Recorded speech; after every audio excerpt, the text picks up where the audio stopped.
प्यारे दर्शकों नमस्कार। तारीख है आज 6 मई 2026, दिन बुधवार, हिंदी तिथि ज्येष्ठ माह कृष्ण पक्ष चतुर्थी। आइए नजर डालते हैं हमारे प्यारे राज्य उत्तराखंड की तमाम बड़ी खबरों पर। वीडियो शुरू करने से पहले कमेंट बॉक्स में जय हिंद लिखकर हमें सपोर्ट करें। तो चलिए शुरू करते हैं। सीएम धामी ने की बैठक, कहा उत्तराखंड बनेगा भारतीय ज्ञान विज्ञान और संस्कृति का वैश्विक केंद्र। मुख्यमंत्री पुष्कर सिंह धामी ने कहा कि उत्तराखंड भारतीय ज्ञान विज्ञान व संस्कृति का वैश्विक केंद्र बनेगा। ऋषिकुल हरिद्वार में मदन मोहन मालवीय शोध संस्थान को विश्व स्तरीय स्वरूप दिया जाएगा। उन्होंने कुंभ मेला शुरू होने से पहले संस्थान का काम पूरा करने के निर्देश दिए। सचिवालय में उच्च स्तरीय बैठक में मुख्यमंत्री ने ऋषिकुल हरिद्वार में मदन मोहन मालवीय प्राच्य शोध संस्थान की समग्र विकास व विस्तार की योजनाओं की समीक्षा की। संस्थान को भारतीय ज्ञान परंपरा, प्राचीन विज्ञान, संस्कृति और आधुनिक शोध के वैश्विक केंद्र के रूप में विकसित करने के निर्देश दिए। सीएम ने कहा कि उत्तराखंड केवल आस्था व अध्यात्म की भूमि नहीं बल्कि ऋषियों, ज्ञान, वैज्ञानिक चिंतन की भी भूमि रही है। हरिद्वार में इस संस्थान को नई पहचान देना राज्य सरकार की प्राथमिकता है। प्रदेश भर में जाकर संवाद करेंगे हरीश रावत, बताया चुनाव नतीजों के बाद क्या अनुभूति हुई। कांग्रेस के वरिष्ठ नेता और पूर्व सीएम हरीश रावत ने कहा कि चुनाव नतीजों के बाद मुझे गंभीरता से यह अनुभूति हुई कि राजनीति में सतत तर्कपूर्ण संवाद आवश्यक है। मैंने गहन विचार करने के बाद यह निर्णय लिया कि 15 मई से प्रदेश भर में जाकर संवाद करूंगा। हरीश रावत ने सोशल मीडिया पोस्ट में लिखा कि संवाद में 3 समूह होंगे। पहला, प्रबुद्ध वर्ग जो राज्य आंदोलन और राज्य निर्माण से अत्यधिक उत्साहित था। मैं उनसे ये जानने का प्रयास करूंगा कि इस 25 साल की यात्रा में क्या हम सही दिशा की ओर बढ़ रहे हैं और हमारा मार्ग चयन तर्कसंगत है। राज्य में अलग अलग संगठनों व युवाओं के साथ भी संवाद करूंगा। रोजगार देने के मामले में मेरे नेतृत्व में बनी कांग्रेस सरकार का ट्रैक रिकॉर्ड कुल मिलाकर अच्छा रहा है। होमस्टे व्यवसाय को नए नियमों के दायरे में लाया गया, पहले नक्शा फिर पंजीकरण।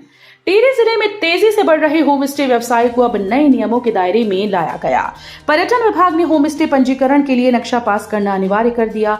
अब बिना स्वीकृत नक्शे के कोई भी व्यक्ति होमस्टे का संचालन नहीं कर सकेगा। नए नियमों के तहत हाईवे से सटे क्षेत्रों में बनने वाले होमस्टे के नक्शे को जिला विकास प्राधिकरण से स्वीकृति लेनी होगी, जबकि आंतरिक और ग्रामीण क्षेत्रों में जिला पंचायत नक्शा पास करेगा। इसके लिए इच्छुक लोगों को संबंधित विभाग में आवेदन करना अनिवार्य होगा। जिले में वर्तमान समय में करीब 630 होमस्टे पंजीकृत हैं, जो पर्यटन के साथ साथ स्थानीय लोगों के लिए रोजगार का बड़ा माध्यम बनता जा रहा है। मुख्य सचिव ने की समीक्षा, जागेश्वर धाम परियोजना में रोपवे को शामिल करने के निर्देश। मुख्य सचिव आनंद वर्धन ने मंगलवार को प्रदेश में रोपवे निर्माण की प्रगति की समीक्षा की। बैठक के दौरान मुख्य सचिव ने विभिन्न रोपवे प्रोजेक्ट्स की अद्यतन स्थिति की जानकारी ली। उन्होंने रोपवे प्रोजेक्ट के लिए नियामक प्राधिकरण के रूप में ब्रिडकुल को मजबूत किए जाने के निर्देश दिए। इसके रोल और रिस्पॉन्सिबिलिटी का ड्राफ्ट शीघ्र तैयार करने के निर्देश दिए गए। गंगोत्री धाम में बम निरोधक दस्ते ने ली तलाशी, श्रद्धालुओं की बढ़ती संख्या को देखते हुए अलर्ट।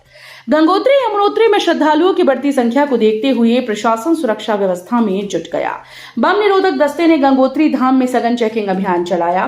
इसमें धाम परिसर, स्नान घाट, पार्किंग स्थल, प्रतीक्षालय और आसपास के संवेदनशील क्षेत्रों में गहन तलाशी ली गई। बीडीएस टीम ने मेटल डिटेक्टर और आधुनिक डिटेक्शन उपकरणों की सहायता से हर संभावित खतरे की जांच की, ताकि यात्रा के दौरान किसी भी प्रकार की सुरक्षा चूक न हो। यमुना घाटी के जंगलों में पहली बार ड्रोन से पहरेदारी, फायर सीजन में अपर यमुना वन प्रभाग ने की पहल। अपर यमुना वन प्रभाग के जंगलों में आग लगाने वाले अपराधियों पर अब ड्रोन कैमरे से निगरानी रखी जाएगी। कैमरे लगने से चोरी छिपे जंगलों में आग लगाने वाले शरारती तत्व आसानी से पकड़ में आ पाएंगे। अपर यमुना वन प्रभाग में पहली बार ये पहल की शुरुआत की जा रही है। फायर सीजन में अपर यमुना वन प्रभाग की मुंगर, संती, कुथनौर और रवाई रेंज में सबसे ज्यादा आग की घटनाएं सामने आई। आग की घटनाओं को रोकने के लिए विभाग ने तीनों रेंज के जंगलों में ड्रोन कैमरे उड़ाने की योजना तैयार की।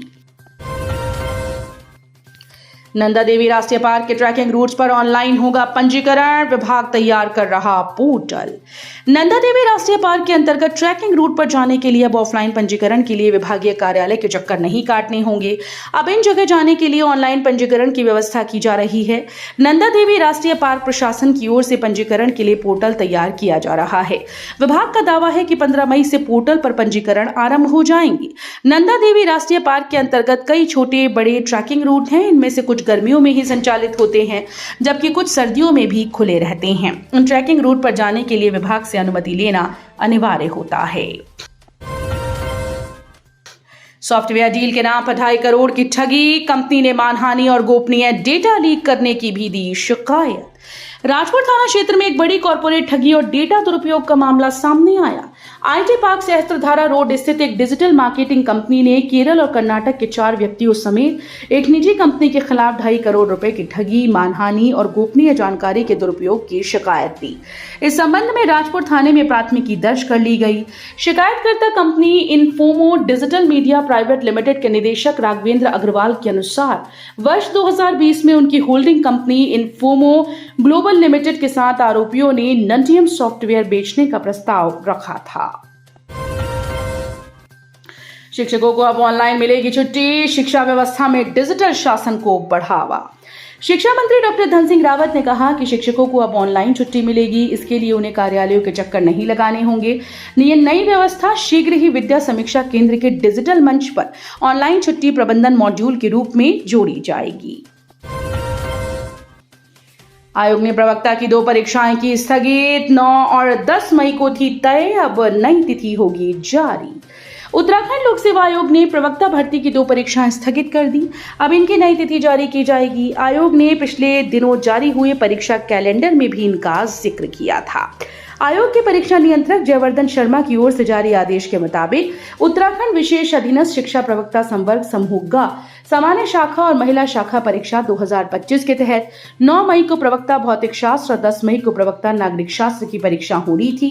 ये दोनों परीक्षाएं अग्रिम आदेशों तक स्थगित कर दी गई हैं।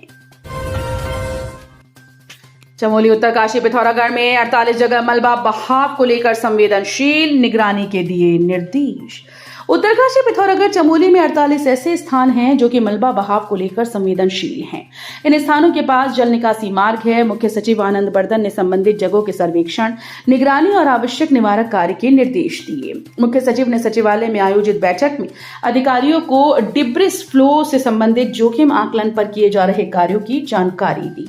बताया गया कि चमोली, उत्तरकाशी, पिथौरागढ़ जनपदों में कुल 48 संवेदनशील स्थानों की पहचान की गई है।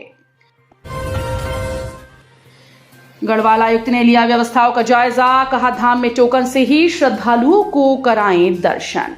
केदारनाथ यात्रा को सुरक्षित सुगम बनाने के लिए आयुक्त गढ़वाल विनय शंकर पांडे व पुलिस महानिरीक्षक राजीव स्वरूप ने धाम पहुंचकर यात्रा व्यवस्थाओं का जायजा लिया।